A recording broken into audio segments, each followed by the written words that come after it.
pas des questions? Je suis sûre que vous avez des questions. Vous avez toujours des petites questions à me poser. Souvent c'est dans l'oreille, mais vous pouvez le faire devant tout le monde.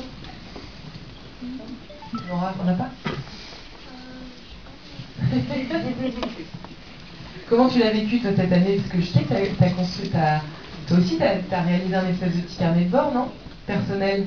Parce que ça pourrait être intéressant aussi d'avoir le regard, le ressenti de ces petites jeunes femmes, jeunes filles plutôt. Dis-nous toi alors Nora. Moi j'ai suivi beaucoup de tes activités. Je les ai toutes marquées dans mon journal de bord et chaque fois que je t'ai rencontré, c'est le plus beau jour de ma vie. Alors Charles, je pense qu'il y a quelque chose à nouveau à publier là. Ça peut faire un carton à mon avis. Merci Nora.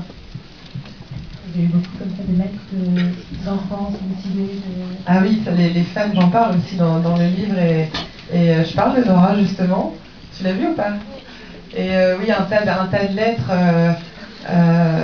d'admiration, de soutien. J'ai pas reçu une lettre d'insulte ou on me reprochait d'avoir été élu ou quoi. Enfin, c'est jamais arrivé, donc c'est que des messages d'amour, d'espoir. C'est quand même fou ce que procure Miss France en fait. C'est-à-dire que voilà, l'actualité qui rythme nos journées sont souvent pas forcément très, très roses, très positives. Et c'est vrai que Miss France apporte un peu de légèreté au grand public et je crois que ça plaît. Et chaque année, c'est un petit rendez-vous que beaucoup de familles s'accordent. Et je m'en suis rendu compte au fil de cette année-là. Et c'est vrai que ouais, le soutien m'a apporté certaines petites fans ou fans de tout âge. Ça commence à 2 ans, ça finit à 77 ans, voire plus. C'est quand même très fort et humainement, c'est beau quoi. Enfin, avec ma maman, on en recevait tellement de lettres que des fois on passe des nuits entières à lire les courriers, répondre, dédicaces, c'est fou. Et encore aujourd'hui, vous en recevez? Toujours, ça ne s'arrête plus. Vraiment, il n'y a pas eu de moment de vide. En fait, j'ai l'impression, je crois qu'on reste Miss France de toute façon à vie, hein. Mais ouais, c'est fort, hein, tout cet amour qui m'entoure, familial, affectif, niveau affectif, je crois que voilà, j'en ai à revendre. Aujourd'hui, avec l'apparition du livre, c'est un moment assez émouvant aussi. Ah oui, très émouvant. Je crois que j'ai l'impression d'accoucher, c'est un peu mon bébé. C'est quelque chose que c'est vrai, c'est mes émotions, mes tripes, mon histoire. C'est un chapitre de ma vie qu'aujourd'hui je tourne avec plaisir, avec bonheur. Un livre, je veux dire, c'est pas rien. Je disais à Charles, la première fois qu'on s'est rencontrés, mes volontés dans la vie, ça serait de fonder un foyer, réussir ma vie et écrire un livre. Là, je fais les choses en sens inverse et à 20 ans seulement, je sais pas comment décrire cette chose, mais ça fait partie de moi et j'en suis tellement fière et j'espère que ça plaira à tous les lecteurs et à vous. Peut-être que vous l'avez lu et j'espère avoir votre ressenti. Vous avez eu quelques retours déjà?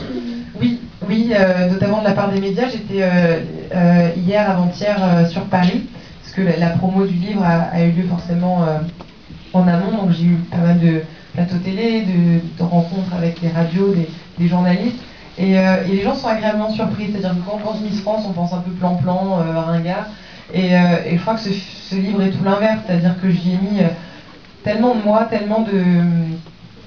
Les notes que j'avais écrites à la base sont parfois très, très cash, mais c'est ce qui fait aussi la vérité de ce livre et qui lui donne un rythme et plein de rebondissements en fait. C'est-à-dire qu'il y a des fois il y a des coups de blues, des fois il y a des choses hallucinantes que j'ai à raconter, des rencontres, des gaffes, des chutes, des anecdotes quoi, en tout genre. Et il est rythmé, en plus il y a des photos, donc ça plaît énormément que ce soit aux journalistes, mais aux gens qui sont déjà appropriés ici à Brest, j'ai de très bons retours, même mes potes ont adoré. Alors, allez faire aimer ça à des surfeurs, mon Dieu, ils ont aimé. Et pour ce qui est du comité de la Société Miss France, Sylvie l'a lu, certaines Miss France aussi qui paraissent dans le livre, qui mettent un petit mot à la fin et qui répondent à la question ici c'était à refaire. L'ont reçu et l'ont lu et Sylvie m'a écrit un message qui m'a beaucoup touchée parce que j'appréhendais un petit peu son ressenti. C'est vrai que je suis très vraie dans ce livre-là et elle a aimé, elle m'a dit c'est toi, je te reconnais au fil des pages, au fil de ton écriture. Merci pour ce que tu renvoies de l'image de Miss France et pour ce que tu renvoie avant tout toi-même parce que c'est mon livre et elle l'a vu et je lui ai prouvé que voilà, je pouvais le faire et je suis vraiment heureuse d'en être arrivée là. Et quand vous parlez de votre expérience avec les autres mythes, est-ce que tout le monde vit l'année un peu de la même manière ou au contraire c'est très différent? Non, je pense qu'on a un caractère, une personnalité qui nous est propre, qui est propre à chacune et heureusement parce que sinon suivre une année de Miss France serait pas vraiment enrichissante et sans intérêt si on se ressemblait toutes. Donc voilà, chacune l'a vécu avec son propre ressenti, son propre regard. Il y a des jeunes femmes beaucoup plus timides que d'autres qui aiment plus les gens que d'autres aussi. Et c'est vrai qu'il faut être très humain et très ouvert aux autres dans cette expérience-là. Moi, c'est ça qui m'a beaucoup plu. C'est les rencontres, l'humain qui a rythmé cette année-là. Mais d'autres ont moins apprécié, d'autres encore plus que moi certainement. Voilà, on a chacun à elle de l'écrire maintenant. Moi je l'ai fait et maintenant c'est leur job, je vais pas parler à leur place. Même si c'était à refaire. Sans problème. Sans problème, je l'ai dit à Sylvie Tellier, cherche pas, je suis là à la fin de mon année, cherche pas la prochaine, je veux bien remandater, mais bon, c'est pas comme dans la politique. 5 ans, ça aurait été bien, j'aurais bien aimé. Est-ce qu'il y a des questions dans le public? On a fait le tour de beaucoup de questions, c'est vrai. Derrière aussi, parce qu'il y a des... Ah oui, super. Laurent.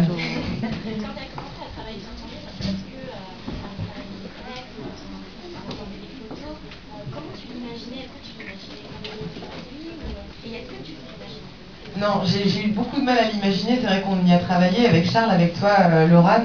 La conception de ce livre, on partait tellement de loin, c'est-à-dire que mes notes, elles étaient très brèves, éparpillées entre mon iPad, des papiers vierges et des... pas vierges au contraire, mais des papiers que j'avais éparpillés un petit peu chez moi, mon agenda aussi. Et on ne savait pas vraiment où on allait.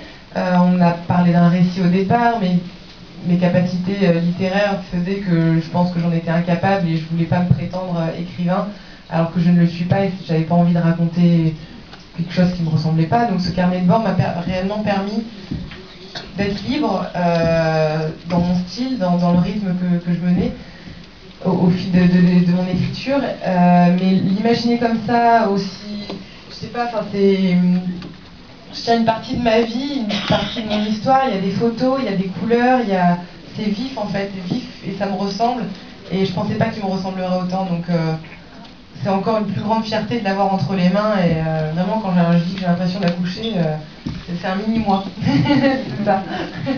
Donc une belle surprise en tout cas. D'autres questions?